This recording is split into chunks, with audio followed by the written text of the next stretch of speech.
तुम्ही आजपर्यंत सायन्स आणि आर्ट्समध्ये खूप सारे फॉर्म्युले पाहिले असतील आणि हे सारे फॉर्म्युले पाहून नक्कीच तुम्ही कन्फ्यूज झाला असाल. व्हॅल्यूज पुट कशा करायच्या, दिलेल्या व्हॅल्यूजवरून एखादी ठराविक व्हॅल्यू फाइंड आउट कशी करायची. सो आजच्या या व्हिडिओमध्ये तुम्ही फॉर्म्युलासोबत खेळायला शिकणार आहात. सो फॉर्म्युला हे एक मशीन असतं, त्याच्यामध्ये तुम्ही काही इनपुट देता आणि त्यामुळे काही आउटपुट मिळतो. फॉर एक्झाम्पल, तुम्ही स्कूलमध्ये force is equal to mass into acceleration हा फॉर्म्युला पाहिला असेल. सो आपण त्या फॉर्म्युलाला एक मशीन मानू. इनपुट म्हणून आपण एक बॉक्स ठेवूया ज्याचं मास म्हणजे m 0.5 आहे आणि त्याच्यावर फोर्स आपण 20 अप्लाय करतोय.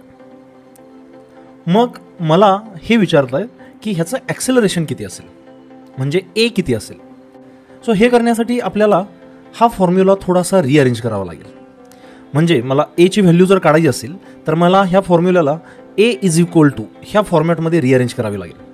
सो आपण रिअरेंज कसं करायचं हे शिकणार आहोत आणि त्यानंतर ह्या व्हॅल्यूज त्याच्यामध्ये कशा पुट करायच्या आणि त्यानंतर त्याची जी काही व्हॅल्यू आहे ती कशी फाइंड आउट करायची हे आपण ह्या व्हिडिओमध्ये शिकणार आहोत.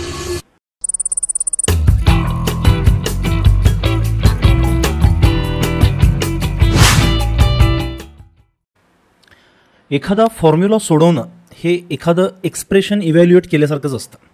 For example, f is equal to ma. इथं m ची व्हॅल्यू जर 4 असेल, a ची व्हॅल्यू जर 0.5 असेल तर f ची व्हॅल्यू किती. सो तुम्हाला f is equal to ma हा जर फॉर्म्युला दिला असेल तर f इज इक्वल टू तुम्ही मासच्या ऐवजी 4 ही व्हॅल्यू सबस्टिट्यूट करू शकता आणि a च्या ऐवजी 0.5 ही व्हॅल्यू सबस्टिट्यूट करू शकता. So 4 into 0.5 and on solving the answer will be equal to 4 5 20 आणि एक डेसिमल प्लेस असल्यामुळं द आन्सर इज 2. सध्या मी फोर्स, मास, ॲक्सेलरेशन ह्यांचे युनिट्स इथं लिहित नाही आहे, कारण आपल्याला युनिट कन्वर्ट करून ते कसे पुट करायचे असतात हे वेगळ्या व्हिडिओमध्ये शिकायचं आहे. Let's take one more example. E is equal to half mv². तुम्ही जर स्कूलमध्ये हे कुठं बघितलं असेल तर this is a formula for kinetic energy. आणि तुम्हाला असं म्हणतं की if the mass is 0.5, v means velocity, if it is 10, find the value of E. मग तुम्हाला हा formula E is equal to 1/2 into मासच्या ऐवजी आपण 0.5 लिहूया, इंटू व्हेलॉसिटीच्या ऐवजी we will write 10. So 10 square. Now on solving the answer will be like this. Half into 0.5 ह्याला सुद्धा आपण हाफ लिहू शकतो, इंटू 10चा स्क्वेअर 100 असेल. So 1/2 into 1/2 that is 1/4. It is 100/4. So 100च्या हाफ 50, 50च्या हाफ 25. So answer is 25. तुम्ही जर हे ऑलरेडी कुठं कायनेटिक एनर्जी हा वर्ड ऐकला असेल तर तुम्हाला हे माहीत असेल. You must know the unit for it is joule. But right now we are more interested in solving the formula. Let us take one more example. V is equal to u plus at. This is again a formula from the chapter motion. So V is equal to u plus at. So तुम्हाला u ची value 2 दिली आहे, t ची value 0.5 दिली आहे, a 6 दिलं आहे, तर find the value of v. So we have the formula v is equal to u, it is given as 2, plus a means acceleration, it is given as 6 and into t. So t is given as 0.5. So तुम्ही जर ह्या values carefully put केल्या तर now you are ready to solve this. So v is equal to 2 plus 6 into 0.5 means 6चं half that is 3 and this v will be equal to 2 plus 3 that is 5. Let us take one more example. Again the formula is v is equal to u plus at. Now v ची value तुम्हाला 10 दिली आहे, t ची value 2 दिली आहे, u ची value 6 दिली आहे आणि तुम्हाला a इज इक्वल टू किती असेल हे विचारले. सो आता अडचण अशी आहे की तुम्हाला हा formula v is equal to something ह्या फॉर्मॅटमध्ये माहिती आहे, पण तुम्हाला जी व्हॅल्यू काढायची आहे ती a इज इक्वल टू किती ही काढायची आहे. सो तुम्हाला ह्यासाठी ह्या फॉर्म्युलाला रिअरेंज करता येते का पहा. आणि जेव्हा तुम्ही याला रिअरेंज करून a इज इक्वल टू आणि हा रिअरेंज झालेला फॉर्म्युला असं लिहिता त्यावेळी तुम्ही a ह्या टर्मला ह्या फॉर्म्युल्याचा सब्जेक्ट बनवला असा अर्थ होतो. So let's make this a the subject of this formula. So A ह्या टर्मला सब्जेक्ट बनवायचं असेल तर तुम्हाला एला आयसोलेट करावं लागेल. सो आपण एक्सप्रेशन रिअरेंज कसे करायचे हे ऑलरेडी पाहिलेलं आहे. So let's do that. So V is equal to U plus A T. So तुम्ही जर पाहिलं ए टी ही टर्म यूमध्ये ॲडेड आहे. सो यूला जर मी डावीकडे घेऊन गेलो so it will be V minus U is equal to A times T. आता आपल्याला जर उजवीकडे फक्त ए ही टर्म ठेवायची असेल तर टी इथं मल्टिप्लायड आहे तिकडे जाऊन डिवाइड होईल. So A is equal to V minus U upon T. So now एला एल एच एसला आणा आणि ह्या सगळ्याला आर एच एसला न्या so that the formula looks better. So after rearranging A has become equal to V minus U upon T. मग तुम्ही ह्याच्यामध्ये जर व्हॅल्यूज पुट केल्या like V is equal to 10 minus U is equal to 6 upon T is equal to 2. So 10 minus 6 that is 4. 4 upon 2 the answer will be 2. So तुम्हाला हे लक्षात आलं असेल की एखादा फॉर्म्युला रिअरेंज करून त्याच्यामध्ये कुठली टर्म आपण सब्जेक्ट कशी बनवू शकतो. सो चला काही प्रॅक्टिस आपण सब्जेक्ट बनवण्यावर करू.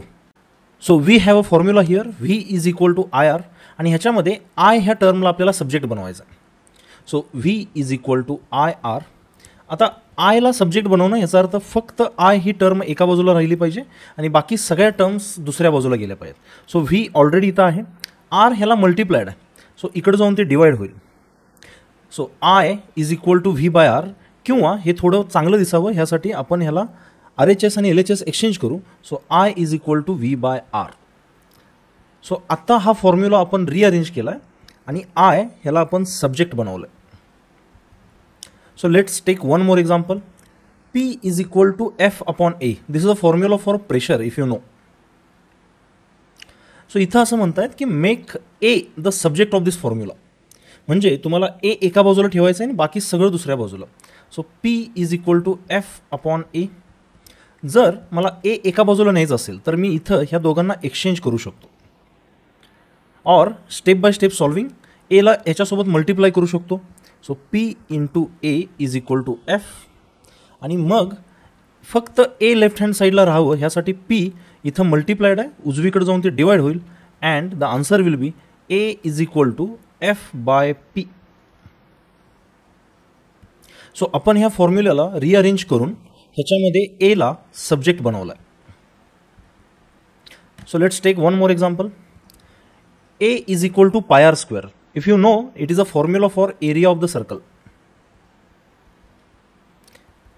आणि तुम्हाला असं म्हणतायत की make the R the subject of this formula. म्हणजे आर इज इक्वल टू काय असेल. So the formula is A is equal to pi R square. So आपल्याला जर आर फक्त एका साईडला हवं असेल तर आपल्याला सगळ्या टर्म्स डावीकडे न्यावे लागतील. So pi into R square. जर मी इकडं पाय मल्टिप्लायड असेल ते लेफ्ट हँड साईडला घेऊन गेलो the next step will be a upon pi is equal to r square.